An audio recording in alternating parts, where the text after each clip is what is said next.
बिस्मिल्लाहिर्रहमानिर्रहीम। अस्सलामुअलैकुम। BBC 11 headlines news studio से मैं हूं सबा मुनीर। आपको अपडेट करें सहवन शरीफ से, जहां हमारे नुमाइंदा खसूसी वकार अली वल्लाह के मुताबिक सहवन शरीफ में कोरोना वायरस वबा की मौजूदा सूरत हाल में सिंध का वाहिद शहर सहवन शरीफ जो मुसलसल एक साल से दरगाह बंद होने से लॉकडाउन में है और मुकामी अफराद बेरोजगारी के बायस गुर्बत और भूख से बदहाली का शिकार बन गए हैं। वजीर आला सिंध सैयद मुराद अली शाह का अपना हल्का इंतखाब होने के बावजूद भी यहाँ सरकारी सतह पे कोई इमदादी कार्रवाई नहीं की गई। इसे एक साल में 4 बार दरगाह को बंद करके 2 बार सालाना उर्स मुबारक को भी मुलतवी किया गया, जिससे छोटे दुकानदारों समेत बड़े बड़े कारोबारी हजरात भी मुतासिर हो चुके हैं। सहवन के 90% आवाम का कारोबारी गुजर औकात कलंदर लाल शहबाज की दरगाह पे आने वाले ज़ायरीन से होता है। कोरोना वायरस की वबा और लॉकडाउन की वजह से सहवन की आवाम फाका कशी वाली जिंदगी गुजारने पर मजबूर हो गई है। इस हवाले से शहरियों और दुकानदारों ने BBC 11 हेडलाइंस न्यूज से बात करते हुए क्या कहा, आइए देखते हैं। दरगाह कलंदर जी बंद है 3 महीननि खां मुसलसल। बेरोज़गारी आहे तमामु घणी हिते सहवन शहर में।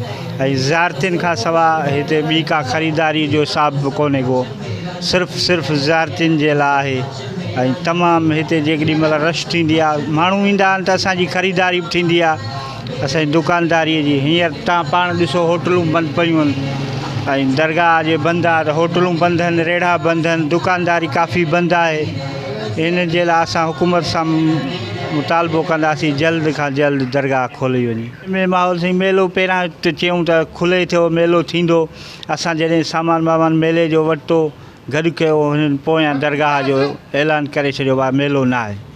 असांखे तमामु घणो हुन में नुक़सानु पियो, जेको माल आंदोसीं उहो रहिजी वियो, कर्ज़ी थी वियासीं।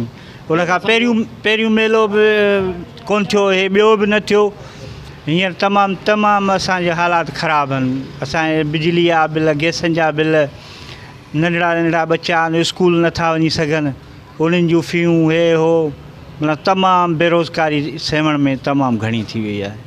थियो ई कोन सर, किथे हो मेलो को माण्हू ई कोन आयो आहे जेको सो काफ़ी नुक़सानु किरोड़नि जो पियो आहे। असां ग़रीबनि मिस्किननि जो खयासीं, व्याज लॻा पिया आहिनि, हाणे त डबल कर्ज़ थी आहे, माल कुझु ख़राबु थी आहे, जेके असां उछले छॾियासीं।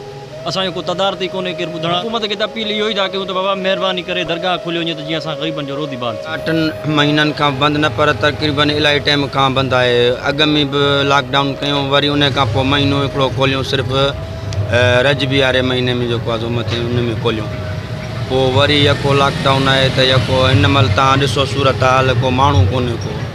लाज़मी आहे सभिनि खे त ज़रूरु 5 रुपया ज़रूरत आहे। नंढा बच्चा आहिनि, सभिनि जे पोयां मासूम बच्चा आहिनि जेके इन्हनि जे इंतज़ार में हूंदा आहिनि, पर हुकूमत का बि जूं नथो चुरे, उन्हनि जे दिमाग़ ते का ॻाल्हि नथो अचे त बिड़ा हिननि जे घरनि में हिननि जे बचनि सां छा हालत हूंदो। हुकूमत खे इहा अपील आहे त महिरबानी करे दरगाह फ़ौरन खोलनि, जंहिंमें असां ग़रीबनि जो रोज़गार थिए ऐं रोज़गार सां भलो सभु सॼो हिकिड़ो 2 माण्हू न आहिनि रोज़गार, हिते हज़ारे माण्हू आहिनि, सॼो शहर आहे।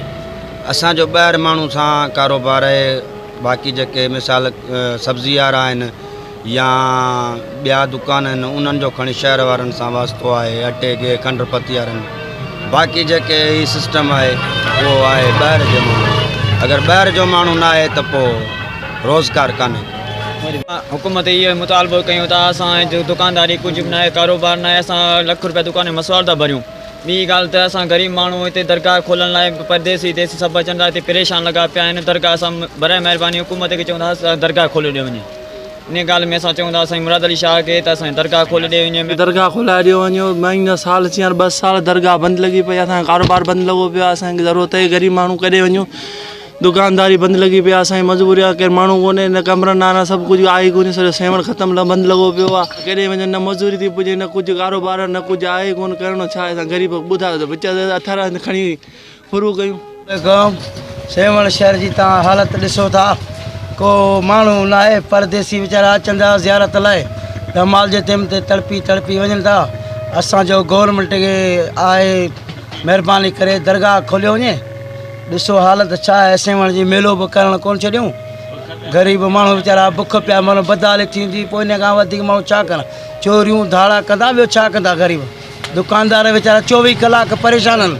हिमाल लखनि जा पिया आहिनि माण्हू किथां कारो कनि पंहिंजा ॿार बचा था थियनि केॾांहुं वञनि मसवाड़ू ॾियनि छा कनि इहा महिरबानी असांजी साईं मुराद अली शाह खे अपील आहे महिरबानी करे दरगाह खोलियो वञे रोड ते वेठा आहियूं बुख हड़ताल करे वेठा आहियूं महिरबानी करे दरगाह खोलाराए कारी कोन थो थिए असां वेठा आहियूं बुख ते बुख हड़ताल करे वेठा आहियूं अलाह करे दरगाह खोले दरगाह खोलंदो त माण्हू ईंदा न त माण्हू रोड पटोड़ हिकिड़ो बि माण्हू न आहे फ़क़ीर बि ॾुखिया ऐं ज़ारती बि अचनि था उहो बि ॾुखिया थियनि अलाह ते भरवसो करे वेठा आहियूं मौला ते अलाह करे त दरगाह खोले त कुझु रोज़ी थींदो न त दरगाह सवा कोई न माण्हू ई नथा अचनि रोड ई पटोड़ आहे हुकूमत खे अपील कयूं त दरगाह खोले कंहिं महिरबानी में कंहिंजा बचा तक न असां बचड़े वाल आहियूं ग़रीबनि जो छा हिते कारोबार आहे ऐं छा था गुज़र सफ़र कनि दरगाह बंदि आहे हिते किथे आहे ज़ियारत मसवाड़ूं भरियूं पिया मज़दूरनि जा मज़दूरूं पिया भरियूं लखनि जा माल असांजा कारा थी विया आहिनि माल जी हालत आहे किरोड़नि जा माल मेले में उहो नुक़सान थिया वापारी खे न वापारी छॾींदा